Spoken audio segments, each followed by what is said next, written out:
Hello there, everybody. Smithers here to bring you his tips on how to use an airhead. Yes, an airhead, that little thing that falls from the sky and suddenly becomes a magical spawn point pretty much anywhere on the map. Well, within the active sector, that is. So, here are my tips on how to use those things. Here we have SMDM Pierre's Farm. This was a match between Omen and Climbers United. Here I thought was a very good example of both sides using their airhead. Let's go ahead and watch this a little bit. Two P4s now putting pressure on Pierre's Farm right there in the circle, everybody. Airhead, dual airhead now for CU and Omen. Alrighty, so here we have two airheads falling, one for Omen, one for Climbers United. A defensive airhead by Climbers United, and then an offensive airhead that'll land right outside this building here for Omen. Now, usually, for public matches, you only see airheads in an offensive manner. You never see for them on the defense. Let's keep that in the back of your mind for all those commanders, that you can also use airheads as a defensive measure if you are in a pickle. Or if you're in the last few minutes of a match. So here we have 9 minutes and 30 seconds left to go. Oh, Climbers United is losing the point. 75% capped by Omen. The Climbers United commander feels the heat back here. Drops the airhead in a little bit of a dicey spot. This is just constructive criticism here for the Climbers United commander if he ends up watching this video. But he probably was panicking a little bit, may have misclicked and not understood the coverage around the airhead. And so here it's a little bit open. You want to make sure you have good coverage in behind a building. So optimally, he could have dropped it maybe over here behind the hedge or maybe here behind the building and right in front of the 76. But I totally understand. 9 minutes left to go. The pressure's on. You're feeling it, and you maybe just want to get something down as soon as possible. Time is of the essence. He could have also been thinking, hey, the artillery's falling back here over there, and maybe this could be a safe spot. Just matter of meters in different distance. But this could have been a little bit different area, I believe. Or even, hell, even back here behind the hedge. But then the infantry would have to cross the road. All map situational. Let's go ahead and clear that real quick. So that is the CU airhead setup from a defensive standpoint. Once again, 9 minutes, 30 seconds left to go. Over here for Omen, the airhead is positioned much better, in my opinion. It's going to come down right there, right to the side of the building. Now, it could have been behind the building, but, I mean, now just nitpicking. But the key thing we got to remember is that both sides do check the box when it comes to airhead protection. We have raspberries over here that should be able to cover it. We'd have a tank. The coverage is a little bit less than Omen's side. So the blueberries here will be able to knock that out pretty easily. But they do have some raspberries to at least hold it in case somebody forgets and tries to run up and manually dismantle it. However, this tank is ready to knock it out. So once again, Climbers United airhead could have been a little bit better position. Omen's airhead is very good. It's right there to the side of the building. They have a nice coverage spot. I think there's a couple blueberries over here maybe. But we have the commander, black shooter, putting it right there to the side of the building. This is all covered, ready to go. So the airhead should be okay. So that's in an offensive manner where you want to make sure you have coverage and blueberries around. Most likely you want to try and find an OP on the map where you can drop it right next to. Then see if there's obviously any buildings, if you have tanks nearby, all that kind of stuff. And make sure you call out to your team to say, hey, I'm dropping an airhead. We need coverage on that airhead. And even type it in all chat too up here to the top left if you need to. Okay, so that is two airhead examples, with this being a defensive airhead, which a little bit could have been placed, like I said, back here or over there, just to offer a little bit more cover, playing a little bit more conservative. And then the Omen airhead right there by the building. Let's go and see how this played out. Offensive and defense rocket comes in from Boatinger to pop the CU airhead. The airhead gets immediately wasted. So they're not going to have that as a defensive spawn option. CU trying to flank around, trying to get some crossfire in. Now this is where, as I mentioned before, you want to make sure you have coverage. In this case, Omen does have coverage. They have the tank looking, they have the coax guy can look on the road and cover all that. And so these raspberries should be shut out from getting anything on that airhead, still maintaining this front line right here. So looking really good. Just be sure that in situations like these, the team is aware to protect the airhead and not to just everybody leave this area open in a way. In city maps, that's especially important. You want to have always somebody sticking by the airhead. In this case, it's kind of okay because you can look at the map and see how everything is covered. But in city maps, make sure you have somebody sticking by it. I'll go and show an example here. Okay, here is an example of a airhead not being protected. Here was a match between 2-6 and PZLD. No offense to 2-6 whatsoever. But let's just see how this plays out. It's all about getting better. If anything, this is a nice free advertising for both teams. Yeah, right just outside the wall. Airhead lands.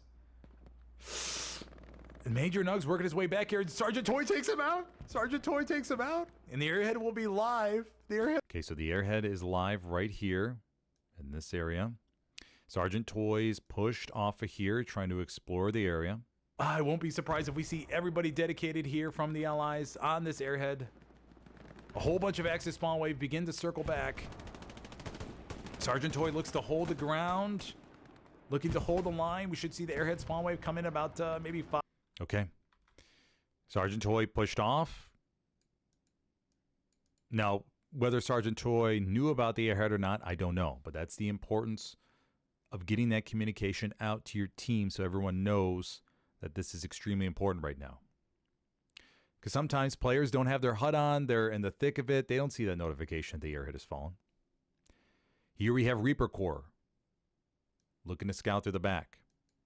Either he's going to go down the alleyway there or come across. And we have all these raspberries making their way in. Once again, 3 minutes left to go. So PZLD is on high alert for situations like this. 5 to 10 seconds. Another spawn wave. Okay, very big spawn wave. Let's see what happens. Comes in. Oh my gosh. This is going to be a wild last minute. If they can win some frags here on point, they're rushing on in. They're rushing. Very good job there by Viking for Actual, popping a flare in this direction. Gonna be able to highlight all these raspberries, of course. Notice how all the blueberries are pushing off now. Everybody's moving off the airhead. Zika, Viking for Actual, staying back, maybe. We'll see. On in. Here we go. Here's the point of contention. Viking for Actual begins to push off. I don't know what happened to the other blueberry over here. Reaper Corps still coming around the back here.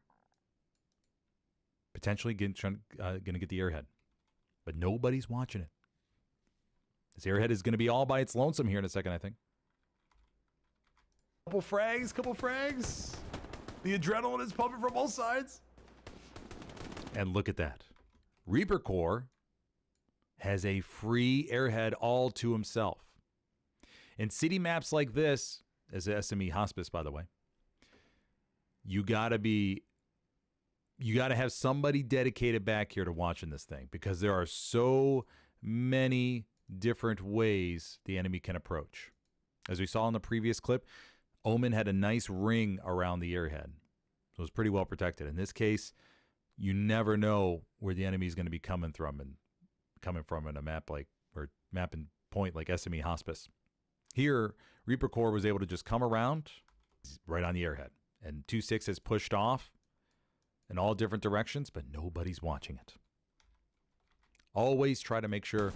Oh no, Reaper Corps gets behind. He's going to dismantle the airhead. Oh no, nobody was watching the airhead. Oh no, nobody's watching the airhead. Oh. And thus, the attack pretty much is killed as all the blueberries have pushed off. We got one SL, we have the Recon SL, and that's about it. Here, Redbeard and the Recon SL will be able to keep something alive, but after that airhead's dismantled, Reaper Corps, no doubt, massive play of the game, maybe the play of the game to save it, as 2-6, I think, was getting ready to commit everything else here. But always try to keep somebody back there to protect your airhead.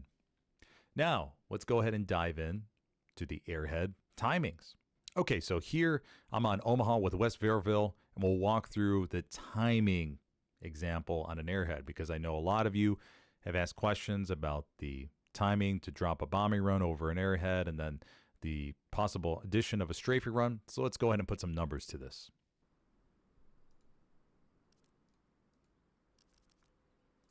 I drop the Airhead right there behind the building. I'll go ahead and start the timer. Now I'm looking at, usually with a bombing run, you want to do it north to, or well, I mean, it depends on the map, but here I'm just doing it north to south. I try to usually split it 50-50 as far as the length goes, but of course you can change it depending on the map and where exactly you're trying to drop it. But the Airhead is falling in a nice safe location here behind the building, and then the Airhead will run through the complex. And you notice how, if I go back just a little bit here, the Airhead will zoom in to see at what point is. So it's like around a quarter way there in a way. Yeah, about a quarter, I would say. So quarter, half, 3/4 full. Maybe a little bit more than a quarter. But you want to be able to line it up so the bombing run goes through before the Airhead lands. You want to make the assumption that the enemy infantry is going to be around the area. They're going to be trying to move in from this, maybe this angle, this, and they're waiting for the Airhead to maybe farm it or whatever. This way, you at least have a little bit of a buffer before the Airhead begins to, or before the Airhead actually lands. But let's go ahead and rewind this actually, so we can actually get the times when it comes to this.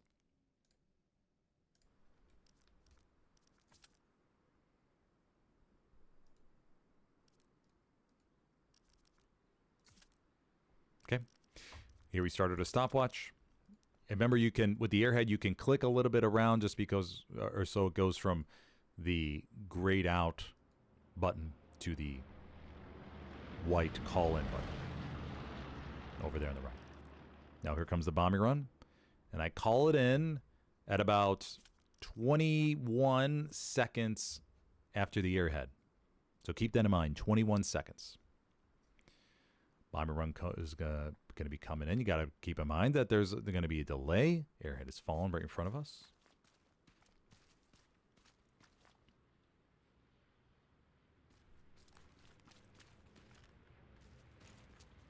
Now watch the Airhead. It's not landing yet. The bombing or the plane's flying right above. You see how the Airhead's still up in the air a little bit, and the bombs will go through about 2-3 seconds before the Airhead lands. And of course, if you have the resources available, sometimes you don't, you could run an optional strafing run. Now this is always up to debate where you could run it diagonally or straight north to south. I like to offset it a little bit from the bombing run, so that way you at least get a little bit more coverage when it comes to the Airhead location. You can, I mean, it's mostly a blind guess for the strafing run. You never know if the enemy's going to be smart, wait in the building or whatever.